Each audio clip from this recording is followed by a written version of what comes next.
दोस्तों आज की इस घटना में माँ बेटे पिता की हत्या कर देते हैं, फिर उसकी लाश के 40 टुकड़े करते हैं और उन 40 टुकड़ों को 6 महीने तक घर में रखते हैं और उसके बाद जगह जगह उन्हें बिखेर देते हैं।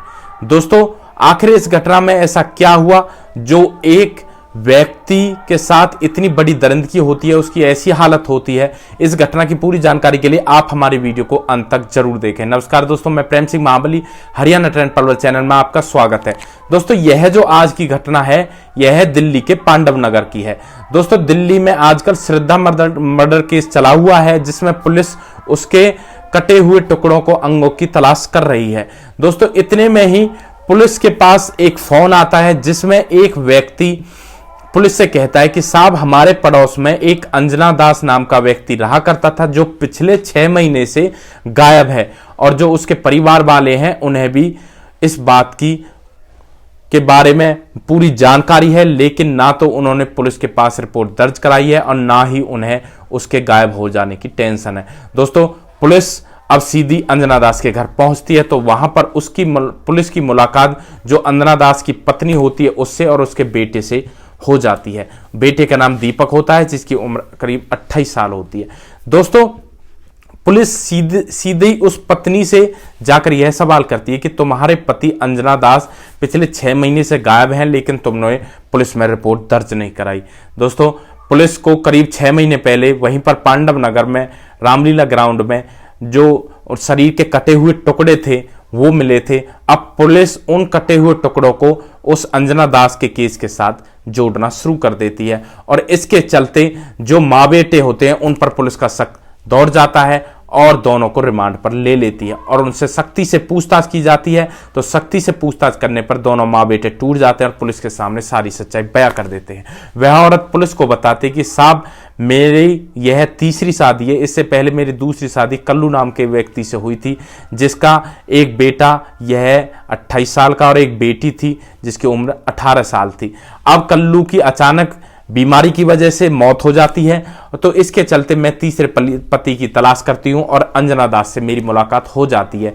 अब मैं अंजना दास से शादी करके इसी के मकान में रहने लगती हूं। तो अंजना दास को एक आदत बुरी थी, वह शाम को रोजाना शराब पीकर आया करता था।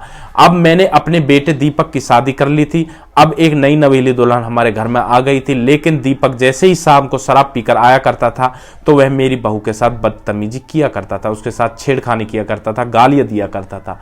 तो इसका दीपक ने विरोध किया लेकिन वह नहीं मानता है। तो दीपक अपनी पत्नी को लेकर पड़ोस के ही मकान में किराए पर रहने लगता है, लेकिन अब वह अंजना दास फिर भी नहीं मानने वाला था। तो वह जो उसकी सौतीली बेटी थी जिसकी उम्र 18 साल थी वह उसको पूरी तरह से गालियां देने लगता है, उसके साथ छेड़खानी करने लगता है। तो इस पर जो उसकी पत्नी होती है वह उसका विरोध करती है।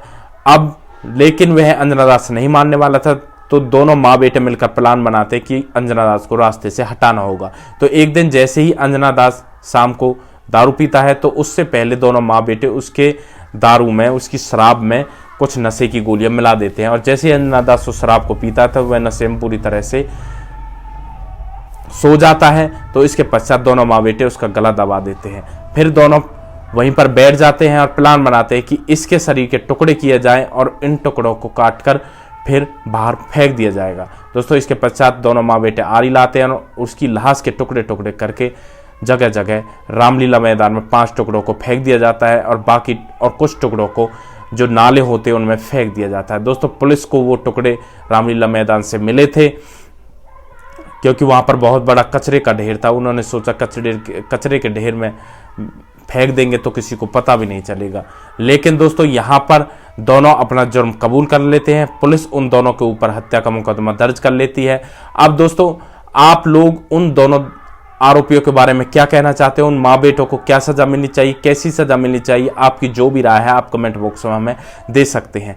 दोस्तों इस तरह का वीडियो लाने का मुख्य उद्देश्य यही है कि किसी के ऊपर ज़्यादा भरोसा ना किया जाए और ऐसे बिना जाने पूछे किसी के साथ ना ही शादी करनी चाहिए और ना ही उसके संग रहने का फैसला करना चाहिए। दोस्तों, अगर आप लोगों को हमारे वीडियोस अच्छे लग रहे हैं तो हमारे वीडियोस को ज़्यादा से ज़्यादा शेयर करें, जो हमारे चैनल हरियाणा ट्रेड पल उसको सब्सक्राइब करें, ताकि हमें भी आगे बढ़ने का मौका मिल सके और आप लोगों का आशीर्वाद हमारे ऊपर बना रहे। दोस्तों, नेक्स्ट वीडियो में एक ऐसी सच्ची घटना के साथ आपके सामने फिर से हाजिर होंगे। तब तक के लिए आप सुरक्षित रहें, सावधान रहें, रिश्तों की अहमियत को समझे, परिवार का ध्यान रखें, बच्चों का ध्यान रखें। जय हिंद, वंदे मातरम।